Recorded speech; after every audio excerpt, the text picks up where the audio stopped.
Tapi balik lagi ke personalnya masing-masing. AI itu lo jadiin musuh apa lo jadiin temen? Berangkat tuh ke Papua. Berangkat ke Papua. Kosnya berapa? Budget 200, di bawah 200 gitu. Tapi marginnya gimana, Mas? Itu nggak ada margin. Ngelihat klien, kita lagi present, ada yang main handphone. Nggak merhatiin nih, kayak gitu kan. Gimana lo cara biar tuh yang main handphone merhatiin lo? Gua ada caranya, rahasia.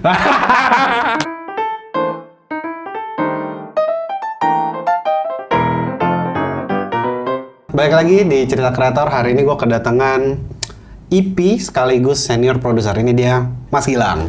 Halo semuanya. Oke. Thank you Mas Gilang udah datang. Sama-sama. Nggak jauh kan dari rumah? Nggak, aman. Nggak macet? Nggak. Tapi panas ya? Karena roda 2, lagi naik roda 2. Tapi nggak panas kan? Nggak. Panas-panas sedikit lah. Ya lumayan lah, Jakarta as you know lah bro. Iya. Mumpung kedatangan Mas Gilang, mungkin gue background sedikit. Jadi Mas Gilang ini dulu pernah ada di salah satu PH besar di Jakarta dan dia sebagai EP ya, terakhir posisi lu kan. Iya.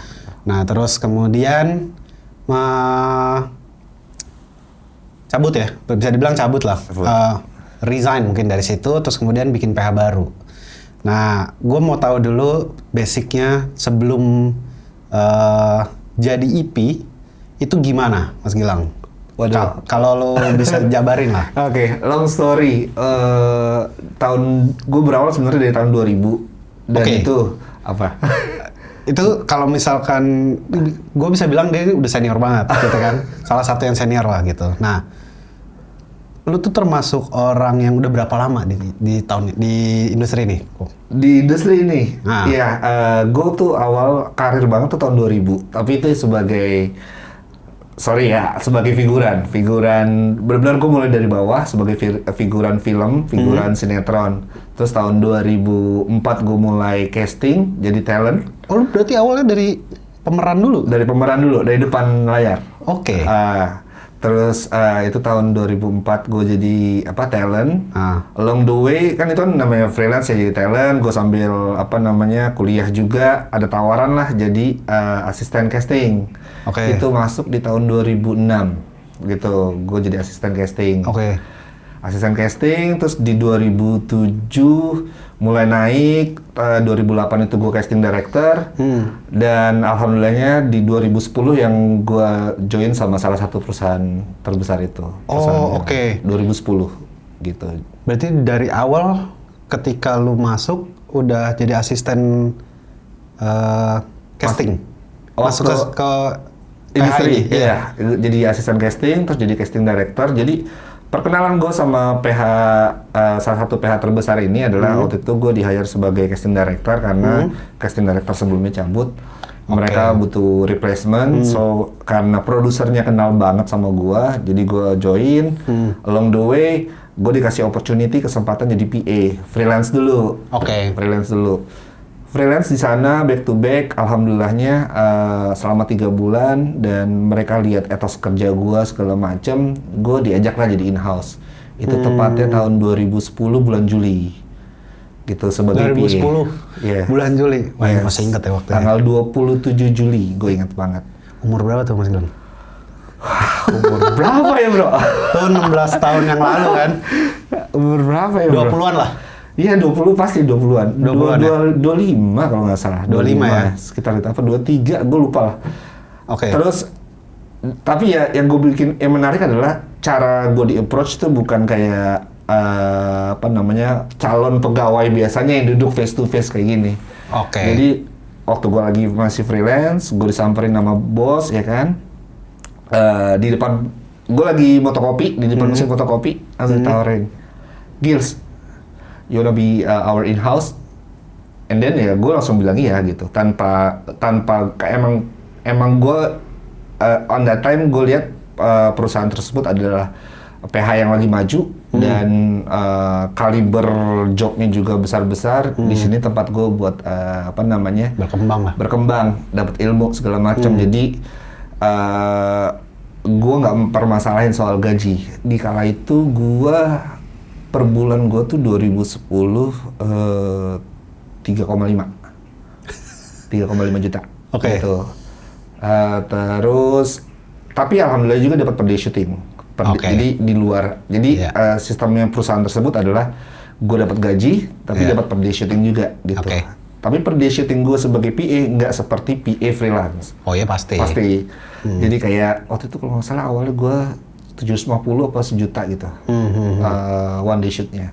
But along the way pasti berkembang kayak gitu sih. Oke. And then end up di 2022 Januari gue resign.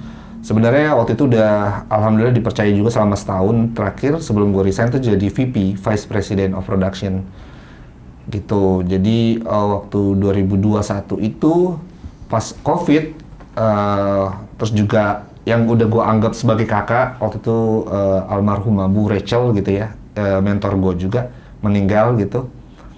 Jadinya gue diangkat jadi VP, alhamdulillahnya juga revenue gue selama setahun itu melebihi target. Oh gitu. Bukan mencapai target tapi melebihi target gitu. Kala itu ada 3-4 orang IP lah yang Itu mencari. sampai tahun berapa berarti, Mas Gilang? Jadi VP itu gue 2001. VP sama IP itu beda kan berarti lo? Gue merangkap. Jadi merangkap. Merangkap. Oke. IP itu kan executive producer. Betul. VP kan vice president. Betul. Jadi bos karena gue udah tahu ibaratnya production di Indonesia tuh kayak gimana, makanya gue diangkat jadi VP of Production segitu. Dan ya alhamdulillahnya itu qadarullah juga gue melebihi target dari yang diajukan sama bos gitu on that time gitu. Oke. That's also my reason gue bisa gitu. Makanya gue mencoba untuk berdiri di kaki sendiri di 2022 Februari along the way. Gue freelance dulu tuh nggak langsung buka Ostrich gitu. Ada klien-klien yang percaya gitu kan, kayak gue bilang sama mereka, mohon maaf saya sudah tidak di PH tersebut. Kalau misalnya mau pakai PH tersebut silahkan, ini kontaknya, gue bilang gitu. Tapi kalau misalnya bapak atau ibu mau mempekerjakan saya sebagai partner vendor PH-nya, monggo juga terserah gitu. Berarti, sorry, gua agak mundur sedikit. Ketika lo di... Sambil minum ya? Sambil, silakan. Waktu lo di PH tersebut kan lo bilang mencapai target. Bisa mencapai target gimana tuh dulu, Mas? Itu qadarullah ya. Jadi mencapai target gue itu jadi setelah yang tadi gue mention kakak, yang gue anggap kakak, even ibu sendiri itu almarhumah Bu Rachel, namanya Rachel Sri Sumarsi. Jadi emang gue selalu nempel dari zaman gue dari PA, line producer, gue nempelin dia, terus which is lingkup channelnya orang-orang yang kliennya dia kenal sama gue juga. Gitu. After beliau sakit, gitu ya, udah mulai susah kerja, beliau selalu Gils, dia masih dirawat di rumah sakit ya, belum meninggal ya. Gils tolong approach ini klien, Gils tolong ini. Ini dari beliau ya? Dari beliau, gitu. Dan ya itulah awal mulanya ya. Awal mulanya gua ibaratnya mulai merambah jadi IP gitu. Itu kan karena cancer waktu itu sakitnya. Meninggal tuh 2021 apa 2020 gua lupa deh. Pas pandemi pokoknya. Awal pandemi 2020. Meninggal 2020. Terus sebelum-sebelumnya tuh emang gua selalu mendampingi beliau gitu. Jadi ada project dari waktu itu PH Madrid, Landia Films kalau lo tahu, terus Seven Senses lah, apalah segala macam. Yang mereka mau syuting di Indonesia, di Bali, dari Sabang sampai Merauke gitu kan. Yang which is alhamdulillah waktu itu 80% kurang lebih job traveling dari luar tuh gue yang pegang. Jadi memang either owner ataupun Bu Rachel sendiri selalu percaya kalau traveling job sama gue. Kebanyakan, mostly 80% project kayak gitu. Nah dari situ berkembang, makanya sometimes kayak kemarin gue habis cabut, tiba-tiba PH luar tersebut kontak gue bilang gue udah nggak di perusahaan ini gitu. Lo kalau mau kontak silakan. Nggak bilang we want you in our boat, dia bilang gitu kan. Iya. Boleh nggak lu, soalnya the way gue kasih materi ke overseas production house overseas tuh kayak udah completely deck, jadi nggak hanya location, nggak hanya budget, tapi in details, even sampai details travel time dari satu titik dari pantai A ke pantai B berapa lama kayak gitu. Jadi what they get from me itu udah super details. Jadi itu yang mereka mau dan mereka percaya gitu karena udah tahu kerja gua gitu sih. Berarti sebenarnya dapat kontaknya karena sorry Mas Gilang. Kalau lu berarti lebih banyak ngerjain travel karena banyak PH luar ketika mau syuting di Indonesia akhirnya ngubungin lu. Iya, betul ya? Waktu gue di PH yang lama seperti itu, dan yang di waktu gue buka Ostrich emang gue udah bilang gue baru buka PH gitu ya. Ya udah ngirimin deck, kita mau syuting di Bali nih, kita butuh kapal pesiar lah, kita butuh bungee cliff lah, lu gimana bisa nggak kirim location database bla bla bla gitu kan. Ya udah gue ya as usual gue, karena dulu gini loh, nggak tahu ya cara kerja Gen Z sekarang nggak. Dulu PA itu ngerjain semuanya, jadi gue emang bener-bener dari A sampai Z lah. Iya gitu, dan gue punya guru juga dulu head of production, namanya Saiful, dia orang Malaysia. Gue selalu dibilang gitu, if you wanna be a good and best producer, lu harus lihat budget lu setiap hari. Ada pergerakan apa, mau naik, mau turun, mau even do 1 cent dia bilang. Lu harus tahu gitu. Jam gua, sorry. Oke. Aman aja. Aman. Alarm jemput anak ini. Oke. Sorry. Sorry ya, nanti diedit ya. Nggak usah, nggak apa-apa ini. Lucu. Oke, lanjut. Oke. Iya. Tadi sampai mana? Oh ya. Kalau budget. Kalau lu mau jadi produser yang the best, lu harus buka budget lu setiap hari gitu. Pantengin ya. Jadi gini, setiap hari itu dalam produksi pasti ada pergerakan gitu kan. Either storyboard dari sisi kreatif, art, talent, bla bla bla bla bla bla. Terus lu tahu, oh klien yang datang 10 orang, tambah agency 5 orang misalnya atau kebalikannya. Padahal di budget EP lu cuma 7 orang let's say. Berarti kan lu mesti jaga gitu. Jadi emang zaman dulu production assistant tuh, even gue masih PA, gue udah gue harus mikirin budgeting juga untuk ngebantu dan nge-backup line producer dan produser gue, karena gue adalah in-house. Mungkin beda kalau misalnya freelance. Dulu zamannya gue PA freelance tuh nggak mikirin budget, tapi PA in-house bantu mikirin budget. Karena gue kan ibaratnya di keteknya IP nih. Betul. Gitu. Karena lu tahu dapur lah. Betul. Dan that time itu juga kita nggak punya in-house producer. Jadi yang di hire tuh freelance producer, terus langsung ke gua PA in-house gitu. Tapi call-nya dari siapa Mas Gilang? Kalau untuk apa? Kalau untuk kayak budgetnya cuma bisa sekian, gitu. Kalau produser, jadi gini, gua bantu untuk ngitung, gua report ke produser gua dan gua report ke IP gua. Kayak gitu. Jadi call-nya ya di mereka, gue cuma bantu negotiate dan perkembangannya gimana, bla bla bla gitu. Kayak gitu sih. Menarik ya. Berarti kan sebenarnya ini yang gue tahu so far. Karena memang PH harusnya beda-beda implementasi cara kerjanya ya. Betul. Ada yang B, ada yang C. Tapi kalau yang PH lu berarti dari EP ada PA juga, di tengah-tengahnya ada produser tapi dia bisa connect gitu bisa. Dari P-nya. Tapi dia harus connect budget juga. Iya, tapi ya itu cuma jagain ya. Ibaratnya karena gue udah dipercaya banget.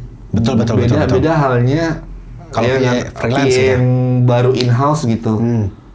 Ya mungkin nggak akan share budget gitu. Oh iya benar. Gitu sih. Berapa lama lu dari awal masuk 2010 dari asisten casting ya? Casting director? Casting director tuh masih freelance. Jadi gue masuk pertama langsung in-house PA. Nah itu tahun berapa? 2010. Oh 2010 langsung PA. Nah in-house sampai kapan lu akhirnya melepas PA lu terus naik? Alhamdulillah qadarullah juga ya, nggak tahu. Gue tuh PA cuma 2 tahun. Oke. Ya, harusnya jadi cukup lah. di tahun kedua gue dipercaya jadi line producer. Waktu itu job pertama gue downhill, direkturnya Bokrap. Oke. Bokrap mungkin pada tahu kan, pasti Pak Bo gitu kan. Nah di situ gue udah nge-line sekaligus nge-produce. Jadi waktu itu ada dua, gue sama Pupu kalau lu kenal mungkin. Yeah. Jadi gue tanggung jawab gue adalah bagian budgeting sama planning. Jadi 2 tahun jadi PA, 2010 berarti 2010, 2011, 2012 gue naik jadi LP, 2012, 2013, 14, 15, 16 tuh lumayan lama line producer, gue 2017. Terus sebenarnya di 2017 ini udah mulai nge-slide produser juga, job-job kecil. Waktu itu ada sister company-nya perusahaan tersebut yang ibaratnya buat, karena era digital mulai masuk nih. 17 ya? Iya. Ya. Jadi kayak mohon maaf, budget di bawah 200 juta. Kayak gitu. Oke. Kayak gitu-gitu ini udah mulai masuk nih. Nah, di departemen itu gue udah ngejabat produser. Oke. Gitu. Tapi di TVC gue masih ngejabat line producer. Oke. Nah, di 2018 gue jadi produser, 2019 gue jadi produser. Tapi di 2019 juga tadi yang gue bilang almarhumah Bu Rachel mulai sakit. Oke. Gitu. Di situ gue udah mulai jadi EP juga gitu. Jadi ada beberapa job yang gue handle sebagai EP, ibaratnya waktu itu dari owner juga percaya that time gitu, kayak dulu job pertama gue EP itu Traveloka. Kebetulan juga produsernya dekat juga ya, dan kenal lah sama mereka lah, mereka tahu sepak terjang kami gitu kan. Ya udah, semua job Traveloka waktu itu gue megang sebagai EP, meskipun that time gue juga sebagai produser kayak gitu. Jadi memang gimana ya, namanya in-house dihabek semua, jadi gue bilang ngurutin kapan tahun gue jadi line produser, kadang-kadang gue ngerjain jadi produser kayak gitu-gitu. Pernah juga tahun 2016 atau 2017 dapat project inisiatif ya dari agency, waktu itu masih ada JWT. Oke. Kita bikin kita syuting di Papua. Itu literally gue jadi produser gitu ya. Meskipun that time juga gue masih kalau ada TVC jadi line producer, karena selalu nge-hire freelance producer kan. Gitu. Itu juga skala budgetnya kecil gitu, di bawah 200 gitu. Ke Papua. Di bawah 200 ke Papua? Iya. Waktu itu krunya tuh cuma Saiful sebagai director juga, sebagai second cam juga, terus ada Ipul, DOP. Ipul bawa 3 tim, 3 orang ya? 3 orang. Iya, bawa 3 orang. Terus ada director waktu itu Jeko cuma sendiri, gua sama Baki namanya ada gitu. Waktu itu Baki sebagai PA line producer lah gitu. Udah bertujuh doang, agensi 2 orang, jadi 9. Berangkat tuh ke Papua? Berangkat ke Papua. Kosnya berapa? Budget 200, di bawah 200 gitu. Tapi marginnya gimana, Mas? Itu nggak ada margin. Oke, Karena pantas. itu membantu JWT. Makanya gue bilang tadi job inisiatif ya, yang biasa ditayangin buat opening Citra Pariwara. Oke, berarti emang ya udah yang kayak gitu-gitu cost produksi aja ya? Ya, jadi perusahaan kami waktu itu bukan mengharapkan, emang sering dapat job dari JWT. Kan. Jadi emang membantu. Gitu. Oh gitu. Makanya bedanya mungkin PH dulu juga sama PH sekarang. Culture-nya adalah PH dulu sering membantu agency juga sering membantu PH. Dalam arti kita membantu support kreatif ya. Kalau about the money, gue no comment deh gitu. Tapi kalau tentang kreatif, karya kami dulu saling support gitu. Oke. Gitu sih. Mungkin beda dengan sekarang kali ya. Kalau sekarang ya sendiri ya. Oke. Tapi gue mau tahu Mas Gilang, ketika ini mumpung lu pernah ada di semua lini ya, step ya. PA, terus kemudian line pro, terus kemudian produser, terus jadi EP. Ini pasti banyak yang pengen tahu bedanya apa gitu. Kalau lu yang sudah melakukan semuanya. Bukan based on gue ya, tapi based on kacamata gue kali ya. Dalam arti that time kalau PA itu ya lu ngedek pasti, lu cari reference, lu sebagai ATD Lo sebagai apa namanya kodir mungkin ya. Lo bantuin director lah nyari reference lah apa segala macam. Hingga deck lo rapih lah untuk PPM, ya kan. Terus PA juga zaman dulu tuh ngeprint foto talent, tempel di infraboard, ngebantu orang casting kalau misalnya mentok orang casting talentnya nggak dapet nih, klien nggak suka, director nggak suka, lu PA dulu tuh dulu tuh sering banget job yang apa butuhnya bule. Jadi gue searching karena background gue casting director, gue searching ke Bangkok, ke Singapura buat nyari talent gitu. Jadi ngebantu lah setiap departemen. Sama halnya juga wardrobe gitu. Kalau udah reference-nya udah mentok, gue zaman dulu tuh nyari majalah, gunting, tempel. Itu 2015 ke bawah loh ya masih ya. Gitu. Jadi ya kayak gitulah PA. Itu belum ngelihat budget. Ini makanya gue bilang kacamata gue ya kan. Karena gue in-house, ya itu tadi plusnya adalah gue jadi tahu budget gitu. Nah terus line producer ya sebagai lini produksi menjembatani gitu. Jadi si produser kan penanggung jawab semuanya nih, ya kan. Kalau line producer ngebantu si produser untuk tadi nego apa namanya budget ke vendor, ke apa namanya kru ya, ke art lah segala macam. Selain dia juga mengecek semua kerjaan si PA. Kalau PA ini nggak sanggup di support gitu, itu yang gue lihat ya. Terus yang lu lakukan juga lah ya. Yang gue lakukan juga gitu. Apa namanya? Dia juga si line producer ini udah menurut kacamata gue harus sudah bisa berpikir manajemen dalam arti setiap syuting kita tuh ada astrada ya kan. Betul. Nah, dia tuh harus sudah bisa mikirin itu juga, planningin. Jadi kalau menurut astrada apa breakdownnya seperti ini, tapi secara line producer, lo tahu budget, lo tahu produksi, lo tahu produser lo dekat director lo dekat IP lo. Jadi lo harus bisa nguasain itu juga. Lo harus bisa memilah juga dan time managementnya gitu kan kayak gimana. Nah, produser sendiri sebenarnya yang gue lihat adalah pertama itu tanggung jawab menjaga budget pasti, menjaga budget dari si apa IP kan. Namun komunikasi terhadap kreatif dan production itu dari director pasti langsung ke produser dulu kan biasanya kan. Produser mencoba membantu untuk bukan menghold tapi hanya mencari solusi. Menurut gua adalah produser yang baik adalah tidak membatasi kreatif dari director, tapi dia mencari solusi. Kalau budget kita sebagai produser nggak cukup, gimana nih biar kita bisa achieve dengan kreatifnya director. Makanya itu produser pun harus mengerti equipment. Equipment dalam arti kamera ini fungsinya apa, lensa ini fungsinya apa, lu pakai apa sih gimbal, Ronin apa fungsinya, harganya juga beda ya kan, lensa anamorphic segala macam fungsinya apa. Jadi mencari solusi dari produser itu bisa cari solusi gitu. Itu yang gue lihat ya dari kacamata gue.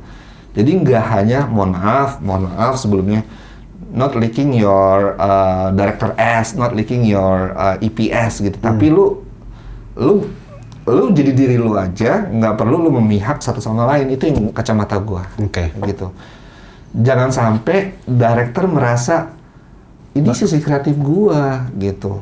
Kenapa sih lu ngebatasin? Lu kan produser gue gitu. Gitu. Terus IP juga ngerasa budget gue over nih. Masa lu sebagai produser yang gue percaya lu nggak bisa jagain itu sih? Jadi kala itu ya mostly freelance producer range fee mereka tuh di 15 sampai 25 juta. Itu di tahun 2012 sampai 2018 lah kurang lebih. Apa namanya? Per day ya itu ya? Per day shoot.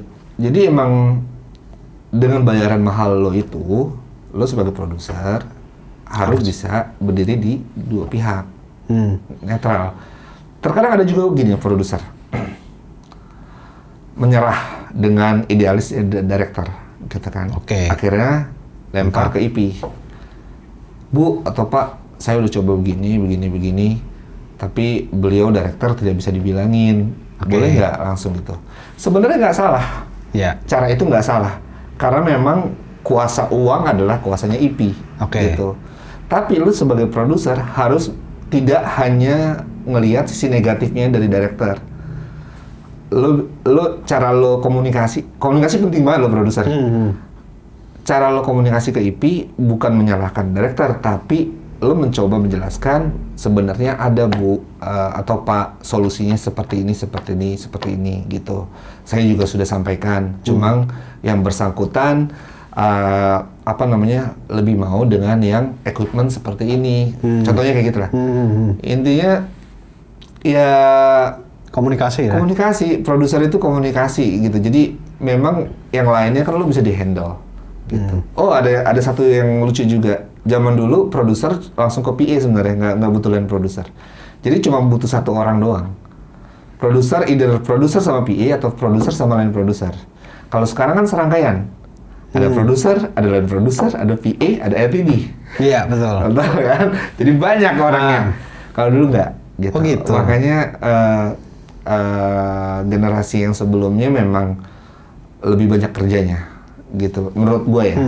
Tapi bagusnya gue nggak nyalahin cara itulah. Gue nggak nyalahin cara yang sekarang berlaku gitu dengan adanya ada produser, line produser, PA, ada RTD juga. Mungkin skalanya sekarang adalah berbagi rezeki ataupun kayak si produser tersebut megang beberapa job nih, biar dia nggak pusing. Makanya di-hire-lah beberapa orang untuk manjangin tangan. Betul. Itu nggak salah juga. Iya. Cuma ya, ini pribadi ya, mohon maaf ya penonton semuanya ya.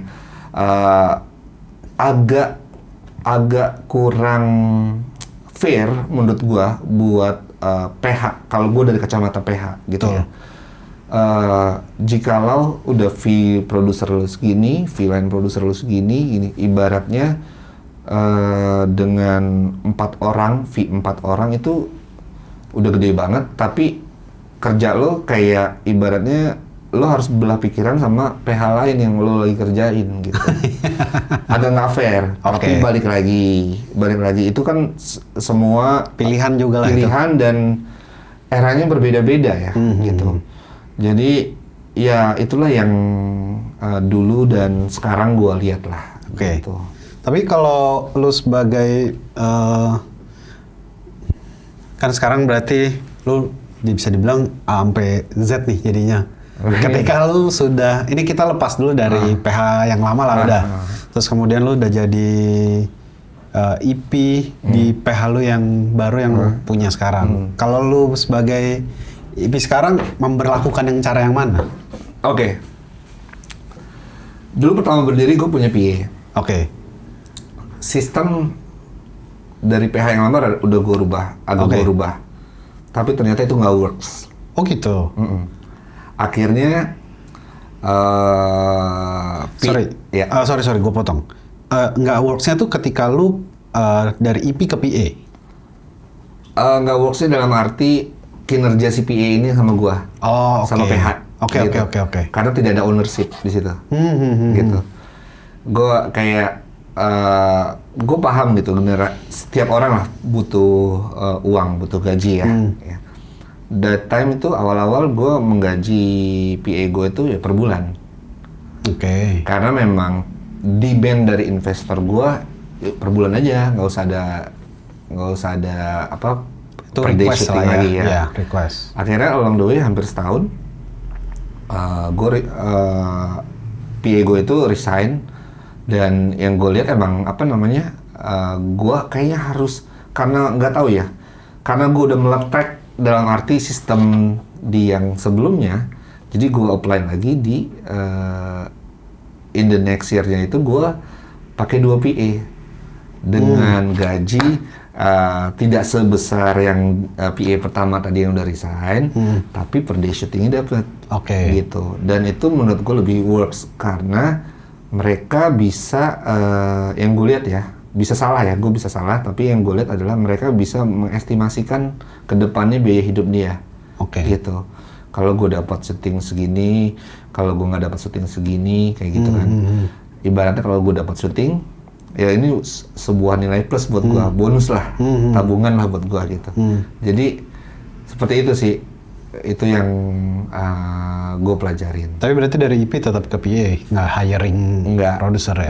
Enggak. Gue freelance untuk itu karena setiap project gini, kalau gue ada pitchingan,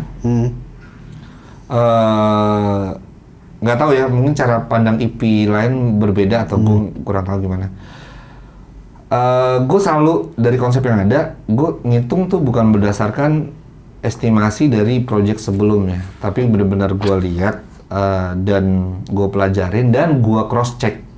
Misalnya, ada 3D berapa persen nih, ada berapa shot di 3D, gue telepon lah orang 3D, kira-kira ini berapa budgetnya. Jadi nggak based on experience job sebelumnya, langsung plug naro, enggak. Gue nanya sama art director gue, gue pernah, terus gue juga pernah pitching kan sama gue kan, nah bro ini boardnya kayak gini, kira-kira budgetnya berapa. Jadi komunikasi, balik lagi komunikasi kan. Makanya gue nggak butuh in-house producer karena menurut gue bisa ngelakuin itu. Once jobnya on, baru gue meng-hire produser. Gitu, seperti itu sih. Job pertama waktu itu buat Ostrich Films, gue ngedirect, gue nge-IP, gue nge-produce di job itu. Sama gue ngedi juga, gue bikin breakdown. Jadi emang mau nggak mau. Ini di fase lu pertama-tama bikin PH atau udah di tengah-tengah atau gimana? Di fase gue pertama bikin PH dan itu job pertama. Jadi gue bikin Ostrich itu Agustus 2022. Gue dapet job pertama itu bulan November. Gitu, meskipun ada pitchingan ya sebelumnya. November ya udah syuting tuh di akhir November. Yaitu, tapi dari situ gue selalu percaya emang Tuhan Maha Adil. Nextnya ya ada lagi. Seenggaknya ada umpan dulu nih, gitu. Kayak gitu sih. Lu ketika memutuskan untuk cabut dari PH lama terus kemudian bikin baru, kan lu sebenarnya udah punya koneksi banyak ya, bisa dibilang. Tetap lebih gampang untuk bikin PH baru atau sama aja? Susah misalkan kayak gitu? Atau biasa aja, nggak ada bedanya? Waktu itu pernah, jadi beberapa minggu belakangan ini gue pernah lihat tentang curahan hati orang netizen lah ya di Threads. Gue pernah berkomentar, salah satu orang, gue nggak tahu siapa lah, pokoknya random, mau bikin PH nih, gitu kan. Apa yang harus dipertahanin, gitu. Apa yang harus dipunya. Keluarlah beberapa komen, gitu. Nah, buat gue bikin PH itu koneksi yang harus ada, klien yang harus ada. Karena kalau koneksi dan klien nggak ada, lu budget produksi, percaya sama gue, lu pasti nemuin segala cara, ya kan? SDM, mau direkturnya, mau produsernya, mau siapapun, pasti lu nemuin, gitu. Cuma kalau lu kehilangan koneksi, itu yang membuat lu susah. Itu yang gue alamin sekarang. Ini jujur aja nih, netizen ya, jujur aja ya. Karena gue yang sekarang adalah memilah project. Di umur yang sekarang, meskipun masih muda, tapi gue memilah. Jadi milahnya kenapa? Milah dari segi preference pribadi.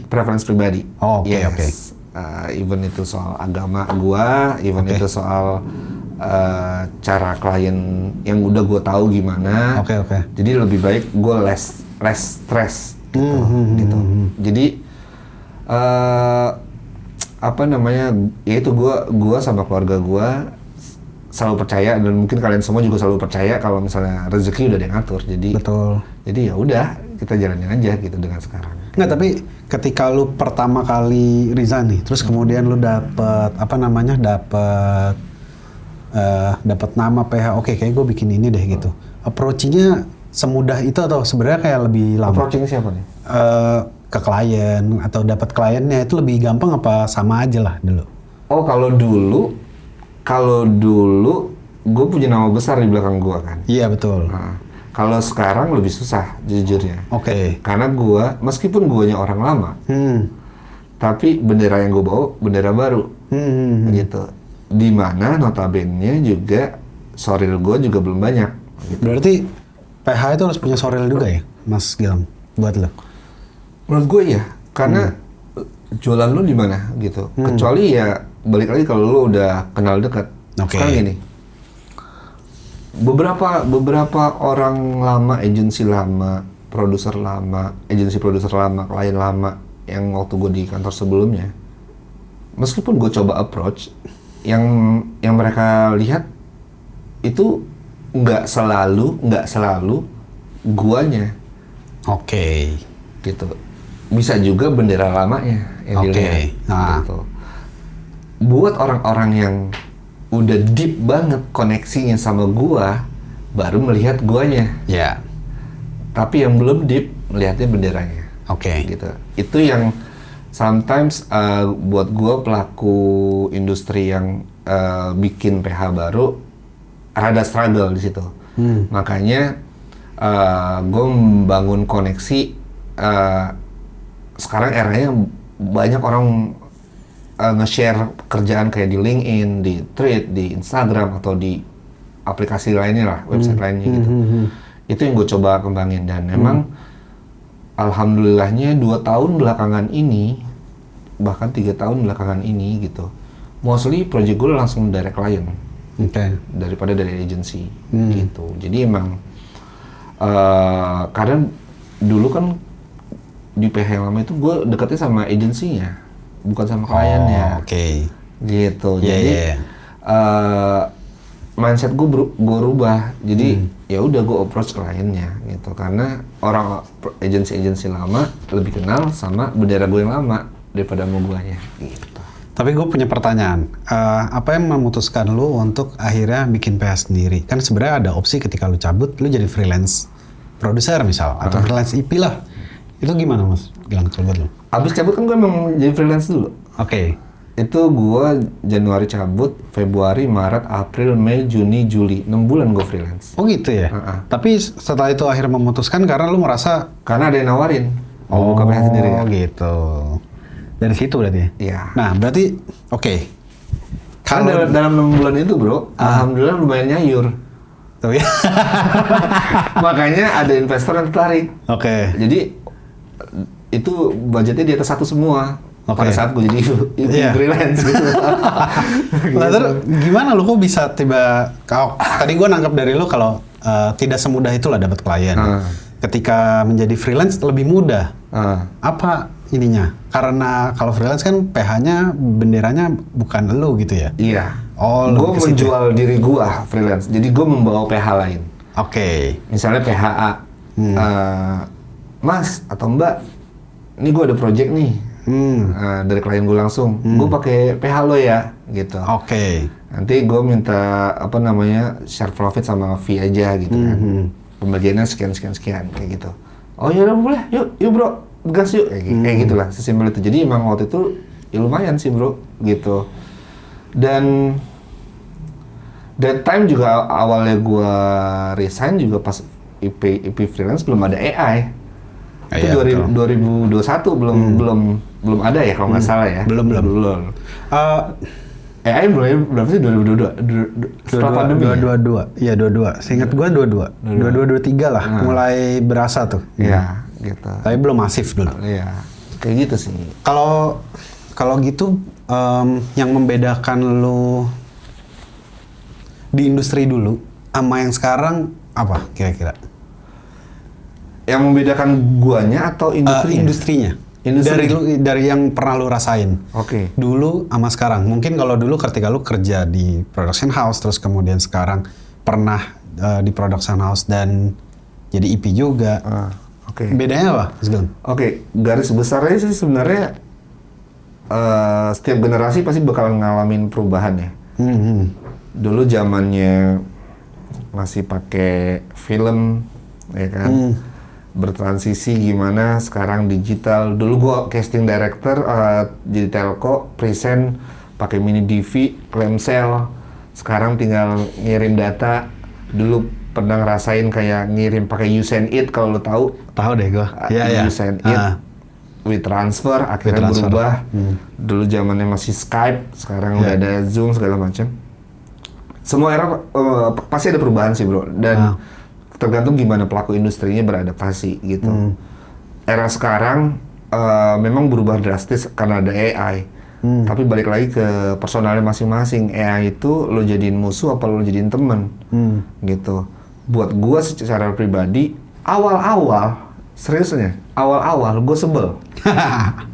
Tapi along the way gua tahu kegunaan dan fungsinya, dan bisa jadi temen gua pakai. Makanya udah hampir 2 tahun belakangan ini, gua bikin konsep kreatif juga, gitu. Jadi banyak klien yang direct minta bikinin konsep gitu.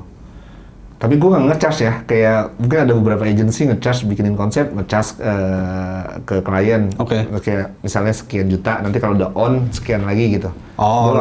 Belum lah ya. Gue belum nge-charge ke situ. Kalau belum on. Even belum on ya, gue belum nge-charge. Kalau udah on, nge-charge baru. Kalau udah on udah bagian dari budget produksi. Oh gitu. Karena kan mostly juga yang gue bikin konsep itu adalah yang ngedirect gue juga. Gitu. Jadi emang tapi itu mohon maaf ya netizen ya. Jadi itu gue yang bikin konsep adalah budget-budget yang ibaratnya susah dipegang sama director freelance. Oke. Yang mereka pasti punya timnya sendiri lah. Ini pengecualian lah ya berarti. Pengecualian kayak gitu. Secara garis besar sebenarnya ini budget pengecualian lah bisa dibilang. Iya gitu. Terus bedanya apa lagi sih dulu sama sekarang? Kalau sistem kerja pasti beda ya. Dalam arti sekarang tuh sebenarnya lebih dimudahin gitu. Dimudahin banget, tergantung balik lagi ke orangnya males apa enggak gitu. Jujur gue sekarang lagi belajar ngedit ulang. Kalau dulu gue biasa ngedit orang casting pakai Ulit Video Studio dengan laptop Lenovo yang ibaratnya setengah jam udah mati gitu kan. Sekarang gue belajar ngedit pakai CapCut. Gitu. Balik lagi maksudnya, lu orangnya males apa enggak? Lu males gak buat mulai dari nol lagi?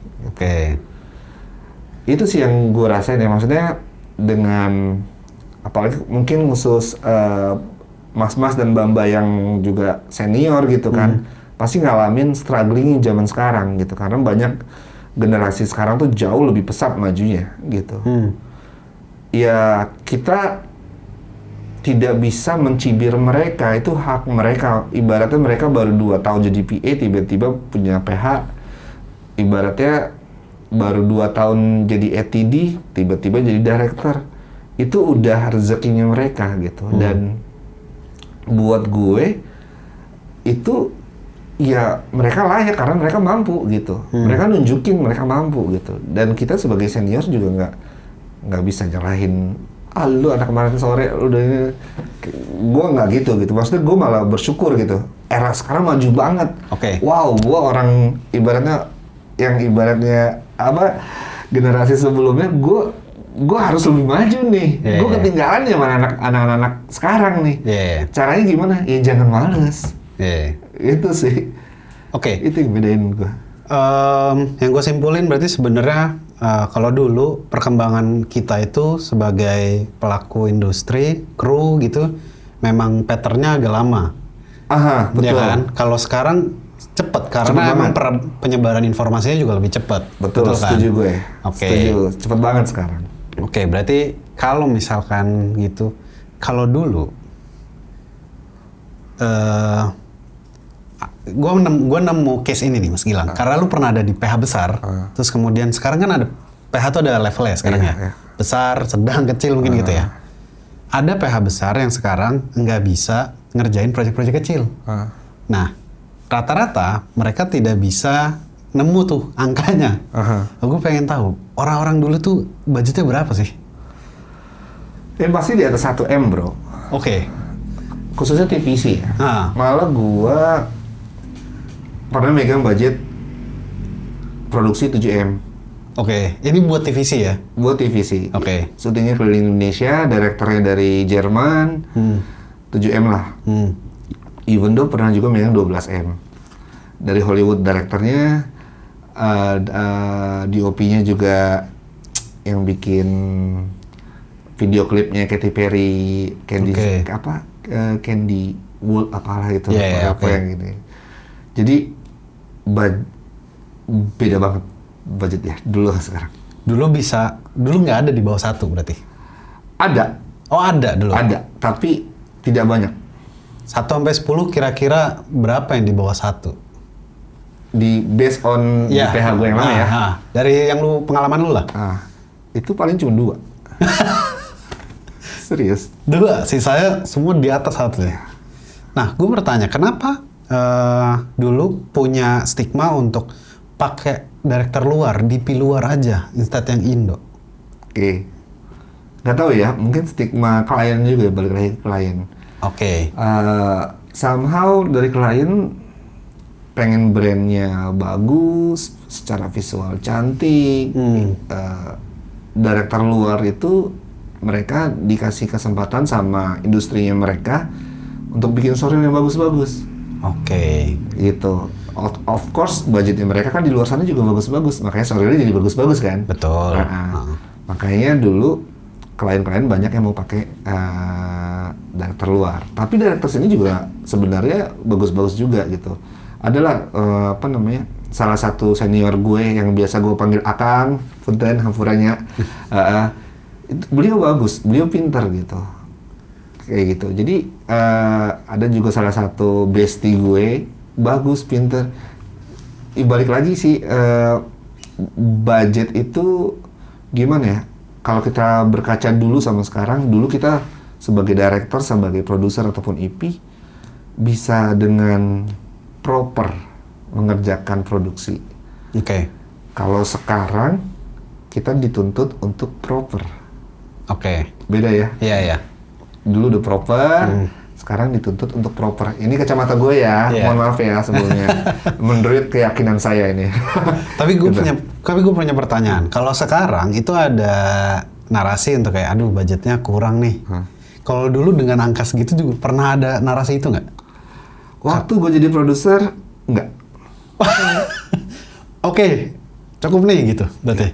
Berarti nggak pernah ada kayak gitu ya?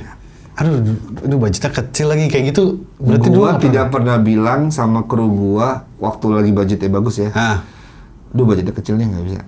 Nggak ada berarti dulu ya? Meskipun sometimes bos gua bilang, Gils ini budgetnya segini ya. Kamu nggak bisa lebih dari sini. Oke siap pak, oke siap bu. Gua ya pintar-pintar lu sebagai produser nyari kru lu lah. Oke, itu kan kuncinya memang. Tapi ketika itu berarti nggak pernah ada tuh narasi itu ya? Gue pribadi nggak pernah. Kecuali project-project tadi yang pro bono tadi ke Papua. Terus waktu itu kita pernah bikin kompro buat sendiri jadi promosi tentang PH kita.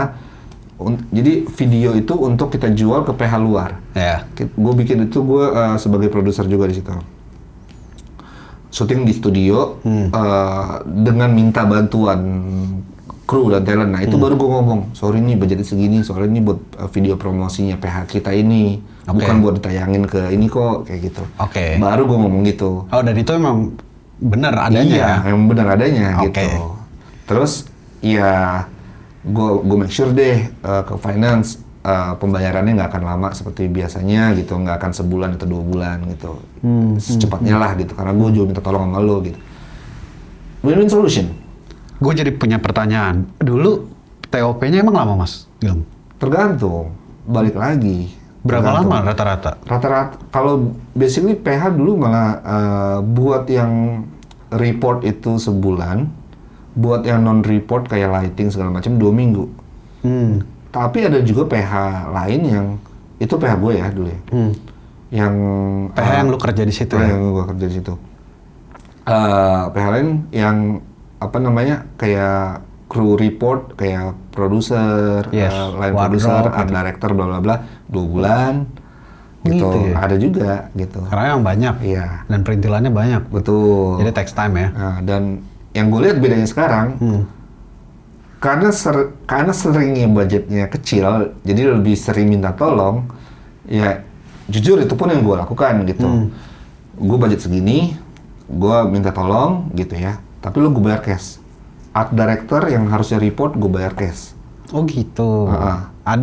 Akhirnya jadi ada perubahan Ada culture perubahan, itu ya? iya, karena gue nggak mau zolim. Ibaratnya gue udah nawar elu, terus masa iya gue bayar lu lama? Iya. Gue nggak mau kayak gitu. Jadi ya harus ada win-win solutionnya lah gitu. Oke.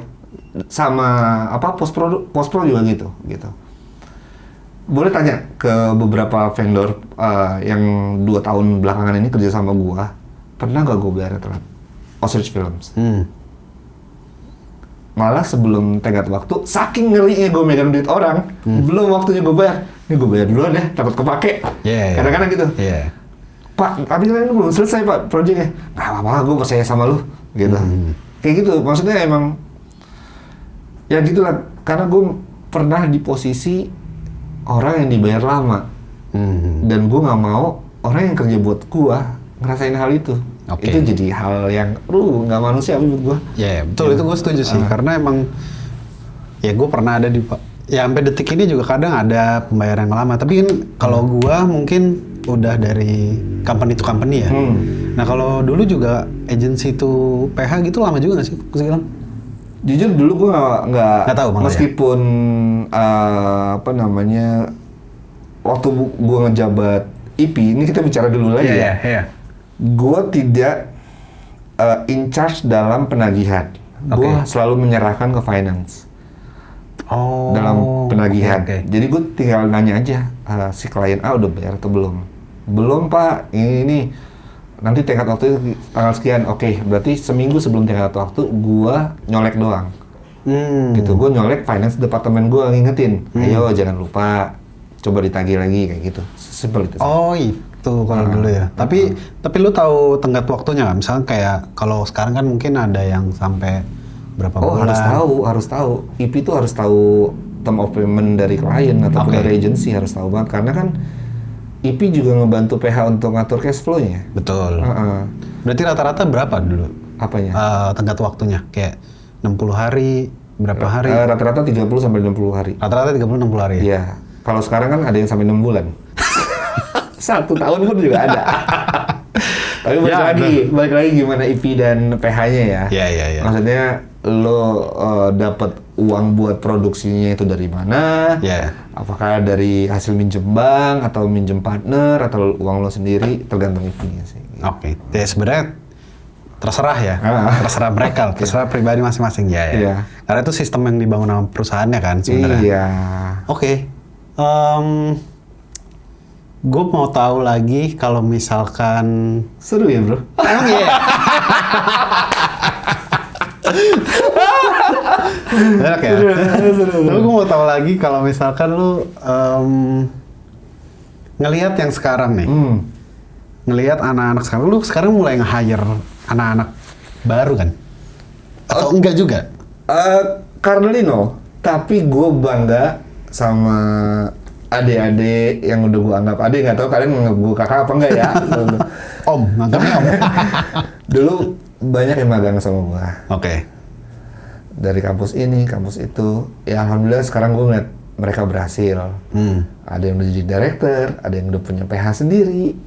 PH sendiri malah gede, udah bisa bikin film. Oh iya. Ada lah, nanti gue off the record. Gue nggak tahu siapa orangnya. Terus ya gue bangga lah, maksudnya itu buat gue pribadi menjadi amal jariah buat gue. Jadi ya semoga ilmu yang kalian dapat dari gue, kalian benar gunain semaksimal mungkin untuk kebaikan hidup kalian, sama untuk kesejahteraan kalian dan keluarga lah. Jadi itu jadi pahala dan amal baik buat gue juga. Itu sih. Tapi lu tetap bekerja dengan orang-orang yang lu kenal dan bukan orang baru ya. Lebih ke gue nggak nyebut orang lama, tapi emang di circle lu lah. Gue lihat dari skala projectnya. Gue lihat dari skala konsepnya kayak gimana. Gitu. Sama demanding director gitu. Adakah director biasanya kan punya tim sendiri kan gitu.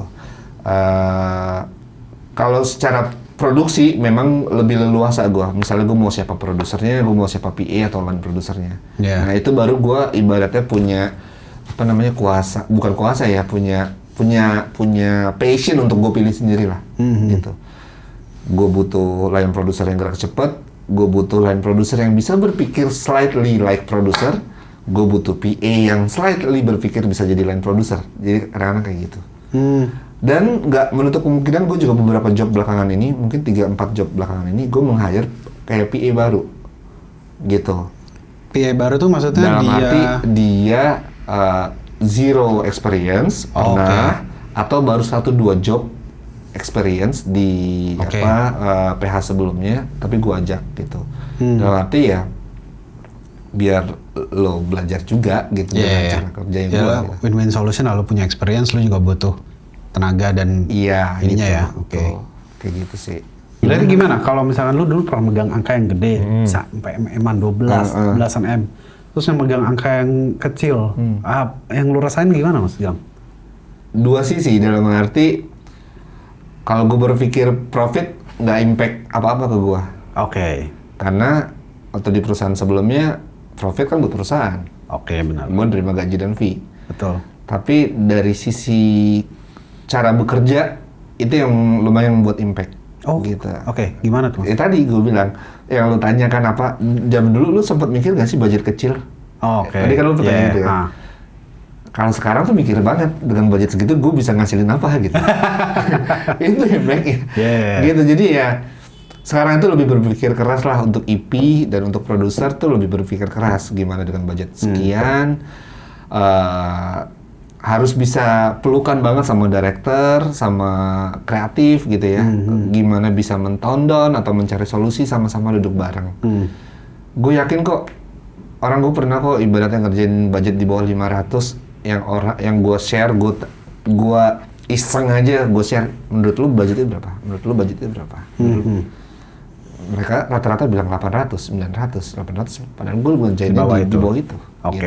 Jadi ya buat gue itu jadi kayak, alhamdulillah ya Allah, ternyata dengan kepercayaan klien sekian, gue bisa achieve gitu. Nggak hanya dari kliennya, tapi ternyata orang luar juga melihatnya seperti itu gitu. Itu sih. Value-nya tidak sesuai dengan ini ya, lebih malah ya? Iya, gitu. Ya cari solusi lah. Nah sekarang nih gue mau ngobrolin AI nih Mas. Karena lo adalah termasuk yang sudah lama berkecimpung dengan, mulai dari manual lah gue bisa bilang, dari film nih. Ini boleh didudukin ya? Boleh ada lagi nih. Biar lebih santai. Lu dari film masih roll gitu kan, terus kemudian sekarang sudah semua serba cepat, canggih dan segala macam. AI, apa yang membantu lu so far Mas Gilang? Dan apa yang lu sekarang pelajarin? Yang sekarang gue lagi pelajarin tuh bukan pelajarin sih, maksudnya gunakan tuh ChatGPT pasti itu kan. Terus gue mulai menyentuh ke ranah audio, AI, kayak macam apa namanya Eleven Lab, Suno segala macam ya musik. Karena gue kan jualan konsep, gue bikin Ripomatic ataupun Stylomatic, gue butuh VO juga. Jadi pakai AI kayak gitu. Lu bikin konsep sampai ke stilo ya? Karena walau-walam ya, maksudnya gue pernah di fase cuma bikin storyboard, bikin konsep, tapi nggak ada stilo, klien nggak kebayang, cuma reference doang, klien nggak kebayang. Tapi once gue bikin stiloin atau ripoin, itu klien jadi kebayang dan alhamdulillah masuk shortlist terus gitu. Gitu, jadi ada chance lah, ada kesempatan buat gue ngomong dan presentasi langsung ke BOD-nya. Gitu. Karena emang lebih mudah untuk dicerna sama klien. Iya, karena kan kita tuh harus kita tidak bisa menunggu orang untuk mempercayai ataupun menyukai apa yang kita percaya, gitu kan. Tapi bagaimana kita membuat orang tersebut percaya apa yang kita punya. Makanya nanti gue tunjukin habis ini deh. Gue tunjukin deck gue sedetail apa. Boleh nih, ilmu buat gue nih. Sampai art direction, talent karakter, personanya, even transisi konsep apa gue kasih opsi-opsi gitu. Bukannya gue nggak percaya diri ngasih opsi, tapi menurut gue mempercepat klien, ya, mempercepat informasi aja. Iya gitu. Dan gue selalu memperkirakan, oke, ini klien properti, kira-kira pertanyaannya mereka akan apa ya? Seputar penjualannya mereka, seputar sekarang tuh Gen Z dan milenial mau beli rumah. Ini kan gue bicara properti ya. Apa yang dilihat sih gitu kan. Terus nggak hanya visual, jadi banyak dari kita yang ibaratnya idealis tentang visual, tapi sebenarnya kebutuhan klien nggak hanya visual, tapi gimana end of the day gimana jualannya mereka laku gitu aja kan. Gitu sih. Oke, benar. Gitu, jadi emang jualannya di situ gua. Gua sampai lupa mau ngomong apa, tapi kalau sebenarnya banyak banget yang mau gue tanyain. Kalau misalkan AI dulu ya. AI dulu. Deck aja gue pakai AI loh buat ngedesain. Lu pakai apa AI itu? ChatGPT aja. Oh, ChatGPT itu Iya, kalau nggak ini ya ini koreksi salah, ini harusnya di sini, ini sesimpel itu. Karena jujur langsung download taruh gitu berarti lo? Iya, karena emang gua bukan orang desain. Oh iya, itu benar. Mempermudah jadinya. Gitu. Dulu kuliah gua komunikasi, PR gua. Oh, lu tuh kuliah di mana, Mas Gil? Interstudi, Stikom Interstudi. Oke. Gitu. Jurusannya komunikasi? Public Relations. Oh. Stikom gua. Stikom tuh di mana sih? Jakarta ya? Stikom Interstudi di depan Polres Jaksel. Oke. Jadi emang gua nggak ada basic desain, gua cuma pinter dan doyan ngecap ngomong gitu, komunikasi. Makanya itu jadi basic gua banget buat sebagai produser ataupun EP gitu.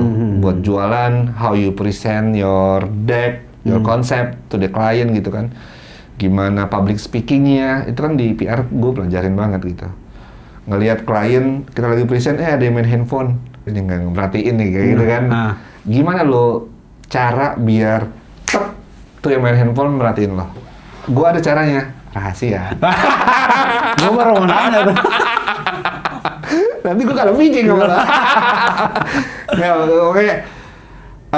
Mainin intonasi suara juga. Gitu. Di saat suatu hal ngeganggu lo, ya udah lo mainin intonasi. Oke bu, misalnya ibu-ibu yang lagi main handphone gitu kan.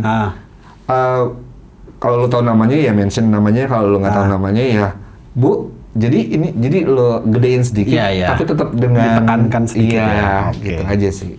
Kayak gitu. Ilmu lagi aja tuh ya kan. Gue mau lihat dari sisi AI, maksudnya gue mau lihat dari sisi lu sebagai EP, produser dan owner production house, tapi melihat PH sekarang udah banyak. Memang gue tahu kita memang ujungnya adalah rezeki sudah diatur. Betul, dan nyelamatin piringnya masing-masing kan. Iya, tapi gue mau lihat kalau gue tuh suka mungkin ini dulu ya, biar runut. Ada stigma bahwa misalkan kita adalah director, terus kemudian gue kan sebagai director sebenarnya, gue tuh pengen banget cuma jadi director dulu. Tapi secara tidak sengaja dan kecelakaannya akhirnya ada inilah production house. Nah, tapi one day gue pernah ada yang bilang kayak, wah tapi kalau lu punya PH lu nggak bisa di-hire sebagai director di PH lain. Bener kan itu ya? Pernah ada nggak gitu menurut lu? Itu gimana menurut lu? Ada beberapa EP berpikiran seperti itu ya. Mau misalnya gue mau lu punya PH, lu director. Iya, betul. Gue mau hire lu. Balik lagi, seberapa kenal lu sama orang itu? Orang itu jelas apa enggak? Kalau gue sih ngeliat lu, Rif ya, ibaratnya kalau Rif lu bisa nggak di budget ini? Ayo yuk kerja bareng yuk. Ya udah gas. Amin gitu. Kayak gitu. Ya terus ada director lain juga kayak gitu kan, yang masih open untuk PH yang luar gitu. Walaupun dia punya PH. Gitu. Balik lagi ya, lo kalau masih mau jualan sebagai freelance di luar, ya lo mesti attitude lo mesti harus bagus gitu. Jangan sampai, ya memang kita manusia ya, kita ngedengerin orang yang kita orang yang ngomongin kita kan. Jangan sampai ada omongan, ya lu ngambil klien gue kayak gitu, jangan sampai. Itu. Jangan sampai, itu yang dijaga banget kan, kayak gitu. Dan Menurut gua sah-sah aja kalau misalnya director di PH tertentu, as long as dia komit untuk kerja di PH lain, ya mau gua aja gitu. Dan semua kan pasti ada agreement-nya. Ada yang ibaratnya nge-charge loan fee-nya sekian persen, ada yang syaratnya, krunya harus dari gua ya. Oke, ada ABC-nya lah ya. Iya, ada yang syaratnya juga, showreel-nya nanti bisa jadi showreel PH kita juga ya sebagai production support kayak gitu. Ada ABC-nya. Tergantung ya dealing si director yang punya PH itu sama PH yang mau meng-hire dia. Gitu. Itu sih. Dan itu fair-fair aja sih menurut gue ya. Gue tidak memblacklist director yang punya PH, enggak. Serius. Iya. Gitu. Karena memang ada, tapi ya makanya kadang juga ada cara-caranya mereka sendiri untuk kayak white labelkan director ini adalah PH ini, misalnya kayak gitu kan ada. Betul. Gitu. Oke. Tapi soal AI belum kelar loh.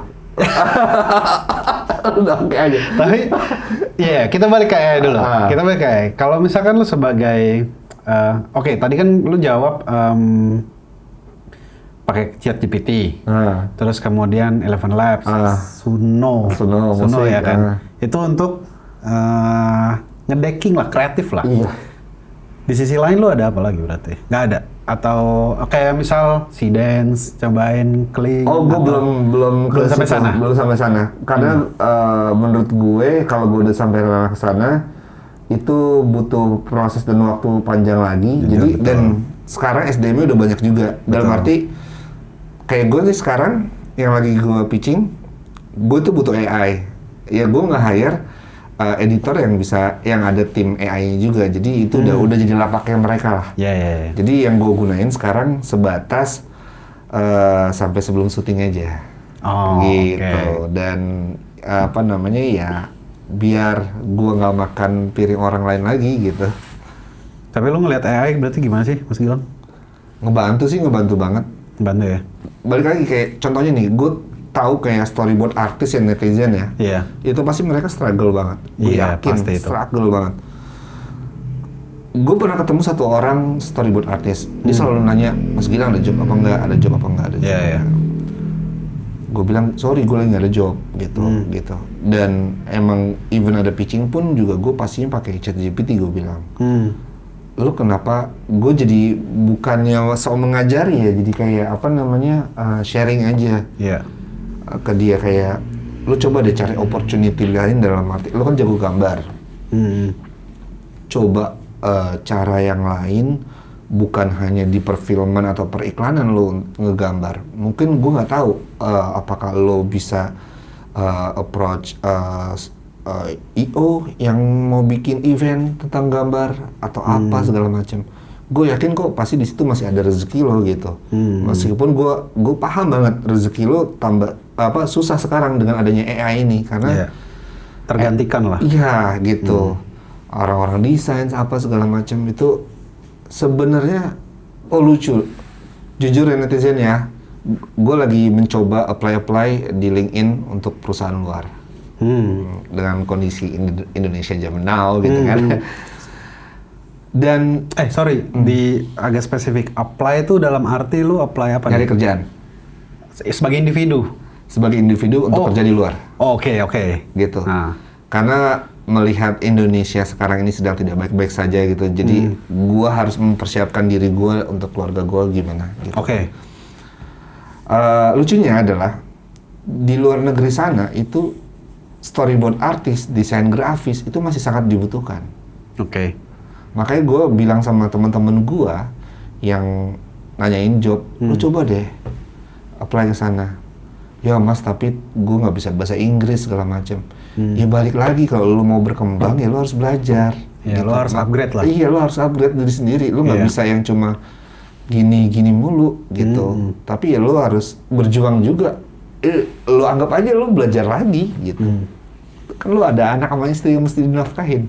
Gitu sih. Ini kalau ini gue nggak menggurui Mas Gilang ya, tapi gue cuma percaya sama ini Mas Gilang. Jadi satu ilmu, satu penghasilan, dua ilmu, dua penghasilan. Jadi kalau semakin banyak ilmunya, penghasilan juga ngikut harusnya. Gue percaya. Iya kan? Gue percaya dan gue setuju. betul. Kalau lo semakin dikit ilmu, ya semakin dikit penghasilan lo. Iya. Gitu. Karena lo cuma ngelingkup situ aja, bro. Iya, betul. Betul.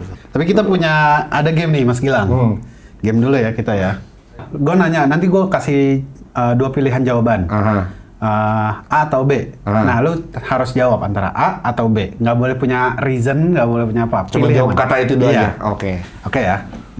Yang pertama, eksekutif produser atau owner PH? EP, executive producer. Eksekutif produser. Oke. Yang kedua, lebih baik bikin bisnis sendiri atau jadi EP tapi di PH orang? Bisnis sendiri. Oke. Lebih susah ngurus klien atau agency? Agency. Oke.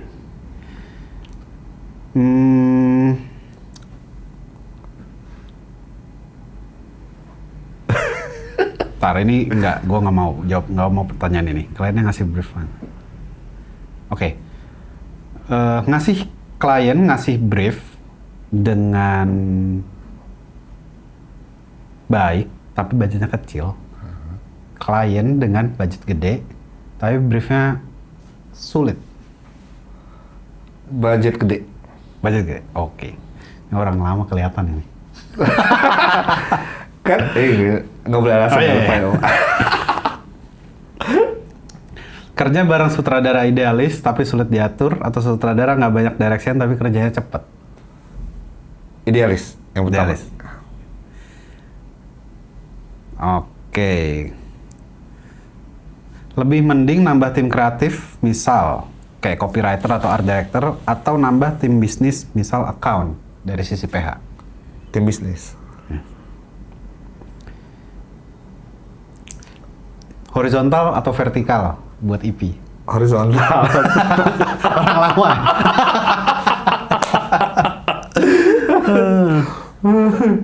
Lebih susah ngatur keuangan atau ngatur orang dalam tim? Ngatur keuangan. Oke.